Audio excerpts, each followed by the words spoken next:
Hey, how's it going? And I hope you're doing well. And welcome. It's weekly Wednesday check-in right now, right here.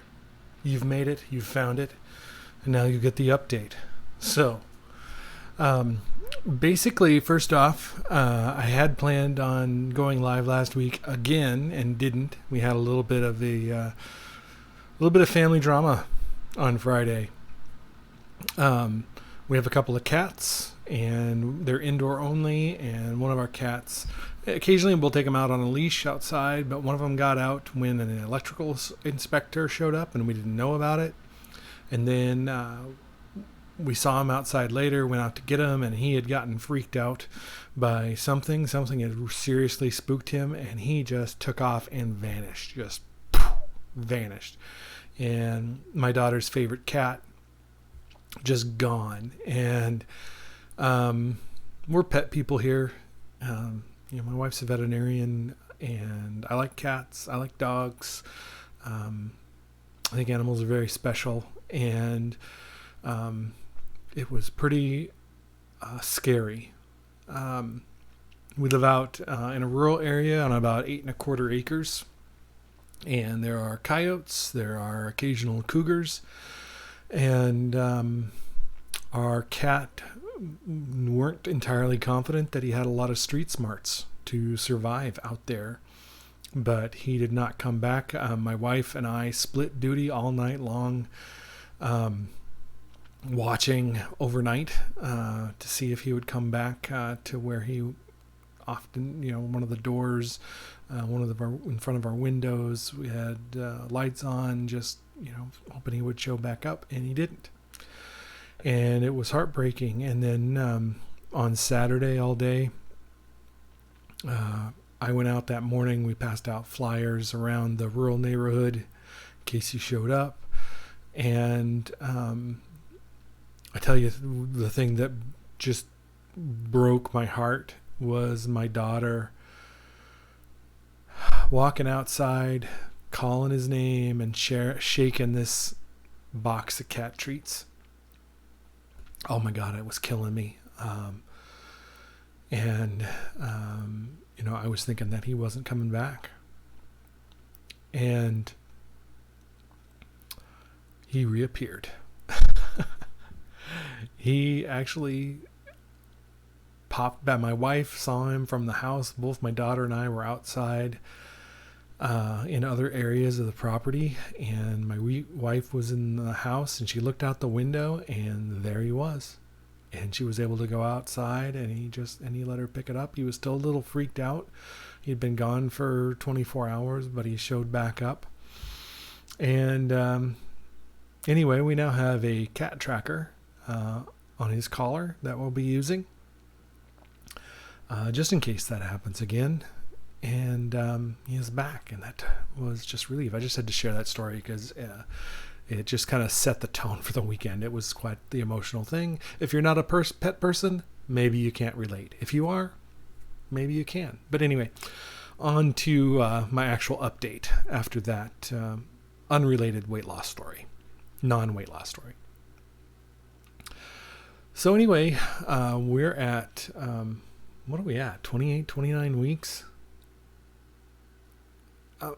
See, look, I've totally lost it. I have no idea. So you're just going to have to roll with it this week, because I probably won't even add. I'll put it down below. How about that? Or it'll be in the slide title. There you go. That'll tell you. Anyway, last week I had a weight gain. And, okay, rewind. I'm off kilter. Start at the beginning. My high weight, which I go with my weight on July 2nd of 2020, was 310.5 pounds. My surgery weight, which was on July 16th of 2020, was 300 pounds. Today, I weighed in at 217 pounds. So we've got a total weight loss of 93.5 pounds. Weight loss since surgery was 83 pounds, or is 83 pounds. So I'm back in the loser's bracket again. Another pound off. So far, my lowest weight so far in this journey. And we'll see. Boy, it changes every single day, right? Again, this month I've just been weighing every day as sort of an experiment. I don't expect to continue to do that because there just is so much variability day to day. 3 pounds sometimes or more potentially. Obviously, the overall trend is, and I expect will continue to be downward. But I'll probably go back to just once or twice a week, taking a look at that and keeping track of it that way. So, hey, I'm feeling pretty good. The thing I'm battling with the most right now is work, snack, lunch regularity. And I've had so much going on with my job, massive project, and I'm not eating at regular intervals like I had been prior to things kind of kicking up into high gear in January with this project. And so I think I'm having a tendency to maybe snack when I shouldn't be, or not making the best food choices that I should be, just because things are just all over the place. So for this next week, what I'm concentrating on is minding the clock a little bit better to know when I should be eating, not going too far along, because that tends to create havoc and chaos when it comes to food choices when you get really hungry, or at least when I get really hungry. I'm not. I may lose my sort of food logic and make a bad choice. So I want to try to avoid that. And so this next week I plan on being a lot more attentive to, hey, it's time to eat. Hey, time for maybe a snack at this point.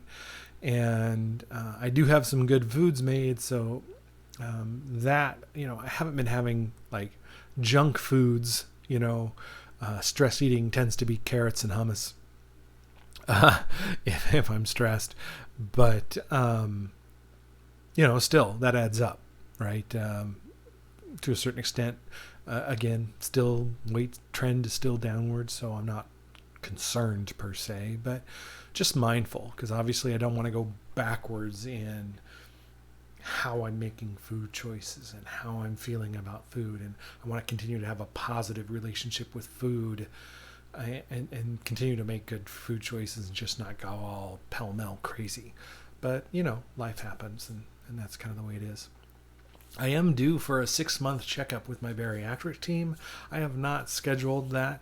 I'm actually going to wait until I get my second COVID vaccine. So I've already had my first vaccine. My second one is due, I think, week after next, give or take. So as soon as that gets scheduled, I'm going to get that injection, see how the second injection goes, and then a week or two after that, I'm going to go in. Just hospitals, there's just an increased chance there with COVID running around still. So I just decided this time around to wait till I have my second vaccine before I make that appointment. And report on the back pain issues. The acupuncture has been incredible, like incredible. It has helped so much with that back pain that I was dealing with. And can't say enough good things about that. That's just been awesome. So there you go. That's all it in a nutshell. That's all I have to report right now. I do plan on going live at some point in the next week. Don't know exactly when. I'm not going to make any promises this time, because every time I make a promise to go live, it just happens. So if you happen to see me live, join in. If not, check out the video later. I do want to do sort of a Friday fact sort of thing.